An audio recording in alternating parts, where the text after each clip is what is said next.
Fact 1. The escape that probably succeeded, and the FBI hid the evidence for decades. The official story of the escape of Frank Morris and the Anglin brothers is well known.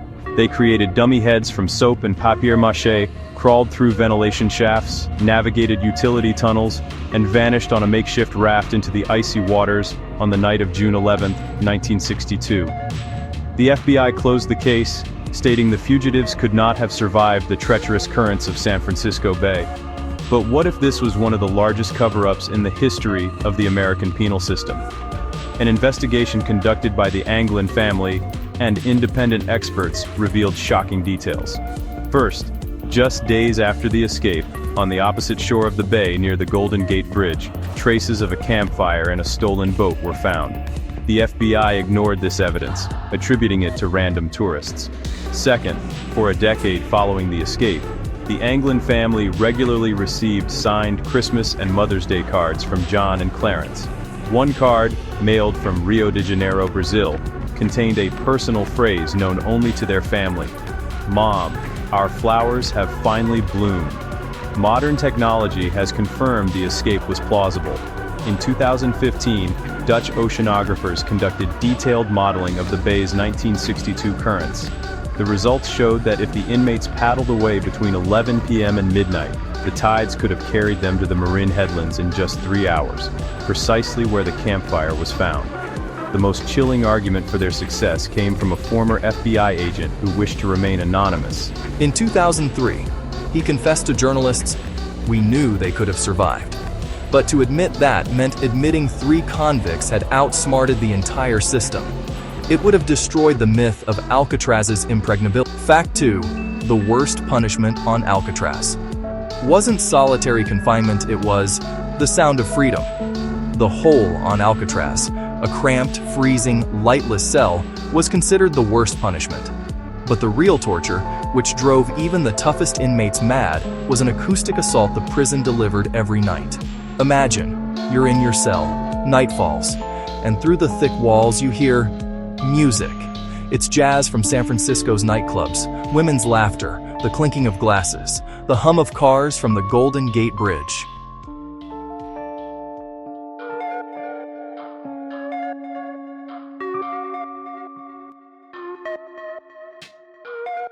This phenomenon was called the Night Whisper of San Francisco.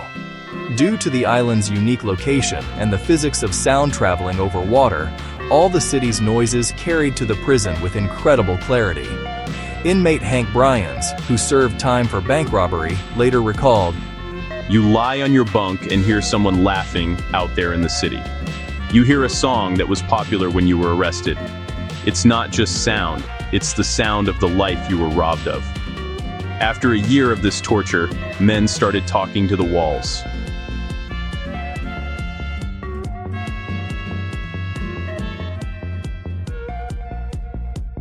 The guards were aware of this effect and used it as a tool of control.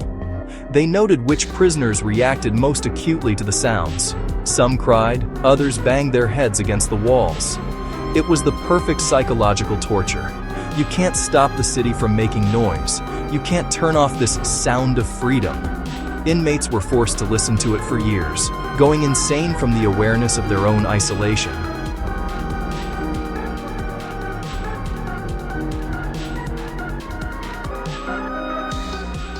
Fact 3.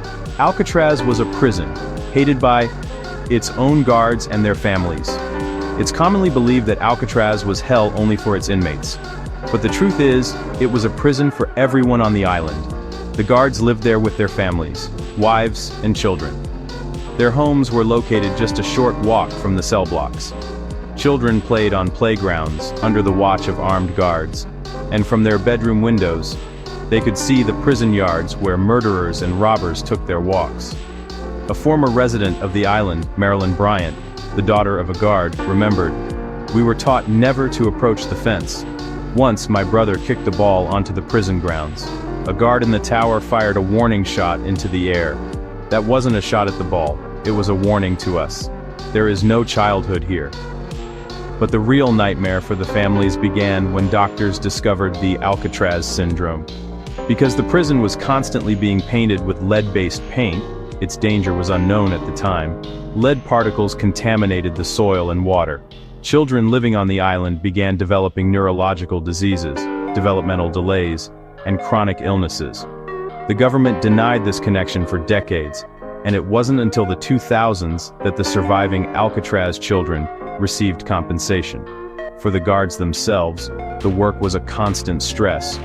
They couldn't afford to relax for a second. Many turned to alcoholism, and their families fell apart. Official prison statistics showed that the divorce rate among Alcatraz staff was 3 times higher than the national average. Alcatraz broke everyone, both those behind the bars and those who guarded them. Fact 4. A secret underground level existed beneath the prison, where even guards feared to go. Officially, Alcatraz had 4 cell block levels, but construction archives contained blueprints for a 5th, subterranean level known as the dungeon, or the catacombs. This was a network of tunnels and cells dating back to the military fortress era, originally used for ammunition storage and later for housing the most unruly prisoners. In the 1940s, several inmates, including the famous gangster Robert Stroud, the Birdman of Alcatraz, spent months in these cells. Stroud later wrote in his memoirs, "It was a place without time.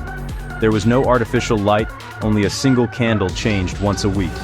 The walls seeped salt water, and at night you could hear rats the size of cats scratching. The guards hated duty in the catacombs. Rumors circulated about the ghosts of 19th century soldiers wandering the tunnels. But the real danger was more tangible.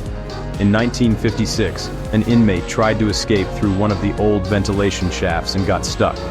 His body was never recovered. After this incident, the level was officially closed and sealed, but records indicate it was occasionally used for interrogations during the Cold War. Fact 5. Alcatraz was more than a prison. It was a giant psychological experiment in breaking the human mind. The Federal Bureau of Prisons designed Alcatraz as the prison of last resort for those deemed beyond rehabilitation. But unofficially, it was a laboratory for testing methods of psychological pressure. Every detail of the prison, from its architecture to the daily routine, was calculated to break the will. Inmates lived under the rule of silence. They were forbidden to speak not only during work, but also during meals, in their free time, and even in their cells.